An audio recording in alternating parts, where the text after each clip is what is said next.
নমস্কার বন্ধুরা, আজ আমি তোমাদের চিংড়ি মাছ দিয়ে কাঁকরোলের পুর বানিয়ে দেখাবো। এখানে আমি এই কাঁকরোলটাকে এইভাবে কেটে নিয়েছি, দুই টুকরো করে, আর এই ছালগুলোকে ছাড়িয়ে নিয়েছি। এখন আমি এটা সিদ্ধ করে নেব। এখন জলের মধ্যে চুবিয়ে একটু লবণ দিয়ে দিচ্ছি।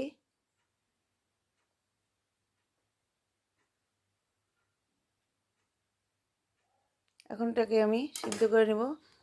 অনেকটা সিদ্ধ হয়ে গেছে। এখন দেখুন, আমি চাকু দিয়ে দেখছি ভিতরটা টিপে যে সিদ্ধ হয়ে গেছে। আর এখানে যে কটা কাঁকরোল, সে কটা চিংড়ি মাছ নিয়ে নিয়েছি। আর এখন আমি এটাকে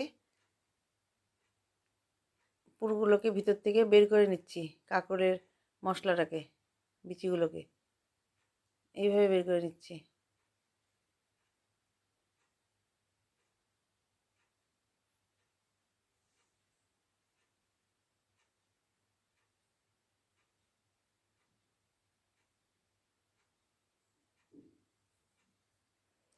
সবগুলো পুরকে বের করে নিয়ে এইভাবে রেখেছি।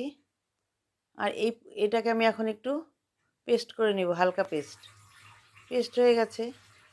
আর এখানে আমি পেঁয়াজ নিয়েছি, এখানে হলুদ, অল্প লঙ্কার গুঁড়ো, ধনে গুঁড়ো, জিরে গুঁড়ো, লবণ।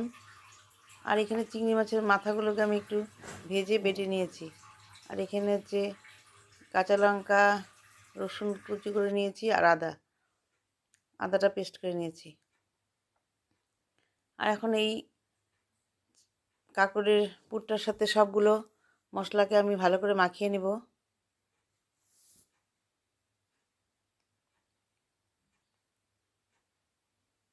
এখানে লবণ, হলুদ, যে মশলাগুলো ছিল সব দিয়ে দিয়েছি। দিয়ে এখন মাখিয়ে নেব।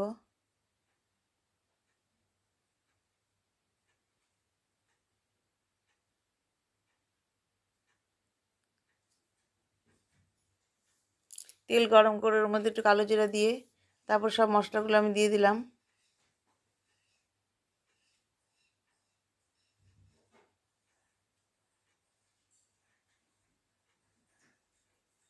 আর এই মাথা বাটাটা, চিংড়ি মাছের মাথা বাটাটা, এটা অল্প ছিল, এটা অল্প দিয়ে দিলাম। দিয়ে আমার মশলাটা ভাজা হয়ে গেছে।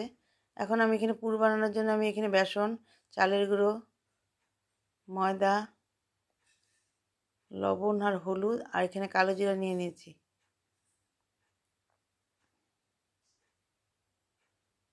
এগুলোকে ভালো করে মিশিয়ে নিচ্ছি। এর মধ্যে আমি এখন একটু তেল দিয়ে দিচ্ছি। দিয়ে ভালো করে মিশিয়ে নিয়ে তারপরে বেটারটা তৈরি করব।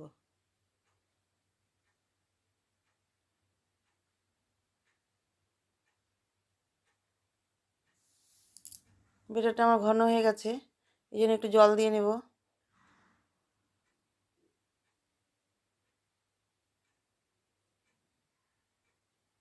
ভালো করে ভিতরে দানা দানাগুলো চামচ দিয়ে গালিয়ে নিচ্ছি। এখন আর একটু জল লাগবে, আর একটু জল দিয়ে দিলাম। জল দিয়ে পেস্টটা তৈরি হয়ে গেছে। এইভাবে আমার ব্যাটারটা তৈরি হয়ে গেছে।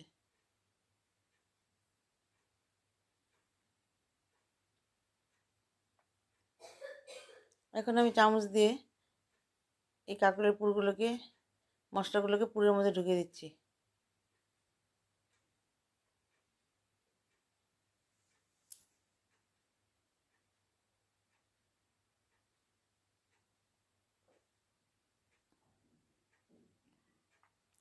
এখন চিংড়ি মাছটাকে ভিতর দিকে ঢুকিয়ে দিয়ে উপর দিয়ে মশলাটা দিয়ে দিব।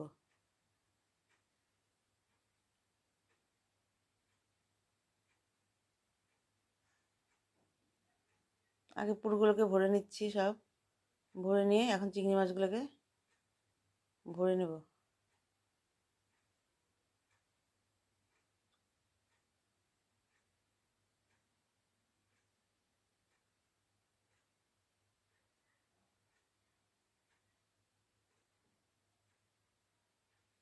এইভাবে আমার সব পুরগুলো ভরা হয়ে গেছে।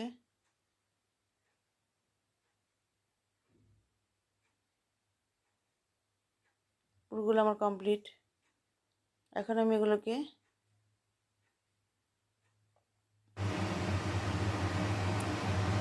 তেল গরম হয়ে গেছে। এখন আমি এগুলোকে বেসনের মধ্যে চুবিয়ে নিয়ে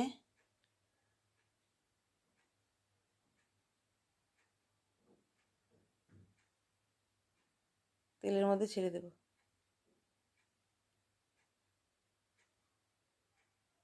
ছোট্ট একটা প্যান নিয়েছি, সেজন্য দুটো দুটো করে দিচ্ছি।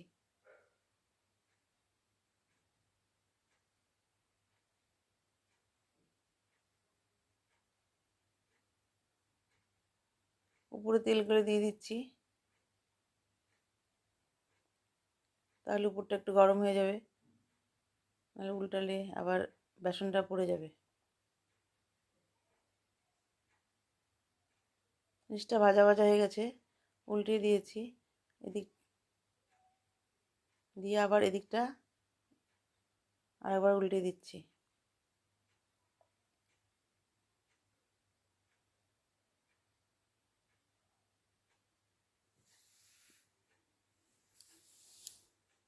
এখন এই পিছন দিকটা আরেকবার উল্টে দিচ্ছি। ভাজাটা প্রায় কমপ্লিট হয়ে গেছে। এখন আমি ভাজাগুলোকে উঠিয়ে নেব।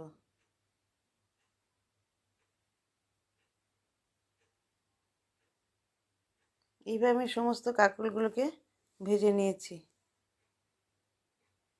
ভাজা আমার কমপ্লিট হয়ে গেছে। এইভাবে কাঁকরোলের পুর খেয়ে দেখবেন, খুব ভালো লাগে।